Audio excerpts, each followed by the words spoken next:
Hi, it's Angelina DeWeese. Thank you so much for joining me for day number 2 of my video series called From Cocaine to Carrots. These videos are about my personal journey in life, and they're also about how I lost 75 pounds, how I stopped doing lines of cocaine, and started to love myself. So we first have to look at, how did I stop loving myself? When did I start gaining weight? And when did I start doing cocaine? So I want you to know a little bit about my childhood. It's important to know that because childhood is where we begin to develop our habits. We begin to develop what we think, what we say, and what we do. So let's go on a little journey through childhood. I have a picture for you. This is me at age, let's see, I think that was a little under 1 year old. You'll see I have little braces on my feet there. That was because my feet were turned in. I had braces. So 1 year old. At 1 year old, I lived on a farm in Licking, Missouri. My parents were married. I'm the oldest child, and I was born in 1980. My grandparents lived right up the road from us, and my grandmother took care of me a lot of my life. So we lived just close, almost a half a mile distance. So we were a very close-knit family and always together. Now you'll see me age 2. This is me, little fisherwoman. I love being outside. I love being in nature. And this time of my life was awesome. I loved it. So what happened? Well, let's move forward a little bit. Age 3, I was in pre-kindergarten. Age 4, I was in kindergarten. And both my parents were teachers at a school called Greenview Elementary. And they wanted to have me go early, so I tested in and ended up in a pre-kindergarten class at 3 years old and in kindergarten at 4 years old. Well, everything in life was going really well, at least that I can remember, until age 8. Age 8 is when a lot of things started happening in my life. So let me show you a picture. So this is me at age 8. And at age 8, something significant happened.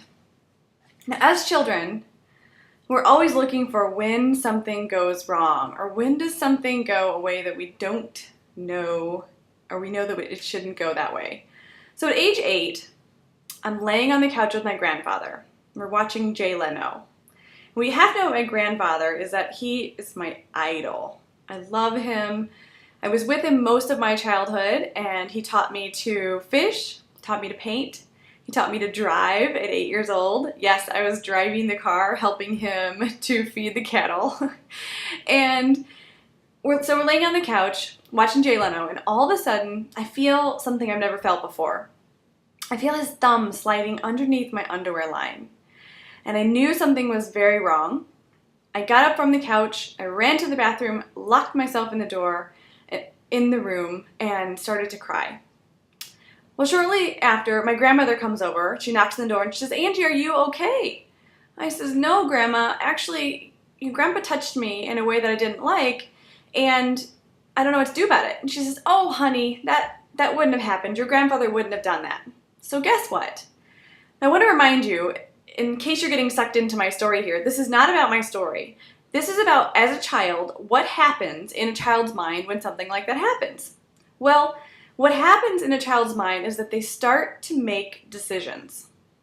So there's a few decisions that I made. First is that when you communicate, you look like an idiot. And you must know if something's for sure or you shouldn't say anything. I also felt tightness in my chest and an inability to talk. And I decided I can't trust anyone. I mean, I don't know who to trust at this point. And I started to get really withdrawn and quiet. And that was the moment when I decided to become a quiet, good girl. Because I wasn't going to do anything wrong, and I definitely wasn't going to speak my mind anymore. So that was the beginning of where I started to feel pain. In age 9, it continued. So I had told my mom about this incident, and we went to confront my grandfather. So I remember sitting in the chair across from him in his big office, and I was in this big chair, and I'm a little tiny thing. And she says, "Well, tell him." So I said, "Grandpa, I think that you touched me. And he says, "No, honey, I didn't touch you." And in that moment, I was so embarrassed, completely petrified. And I made up a few more things. I decided I can't trust myself. I don't know if I'm right. And from then on, I started to question everything I did and everything that I said. And if those of you who can relate to this story have ever thought about any traumatic event in your life, whether it was a large trauma, small trauma, the thing is that you begin to question yourself because you're unsure if what happened really happened, okay? So this is me at age 9. I definitely started to hide behind my hair. It's great, right? So cute. A little innocent thing, but it was the beginning of where things started to happen. So I decided it wasn't safe to communicate, and it's easier to be in denial. It seems like I'm not doing things right, and I have to get it right if I'm going to say something. So I started to hide out. This is where I started to live in the closet. This is literal. There was a little tiny closet. I would go do my homework, take care of myself, and I was there all the time. So I literally started to hide. So as a 9-year-old, I didn't have a weight problem. I wasn't doing cocaine, and I didn't know if I loved myself or not, but this is where it all started. Now, age 10, we'll get into the next video, and we're going to get into those teenage years to see how what happened to me during age 1 to 9 started to come up in my life, what started to happen and what started to occur. So stay tuned for video number 3, and thank you so much for joining me today. This is Angelina DeWeese signing off.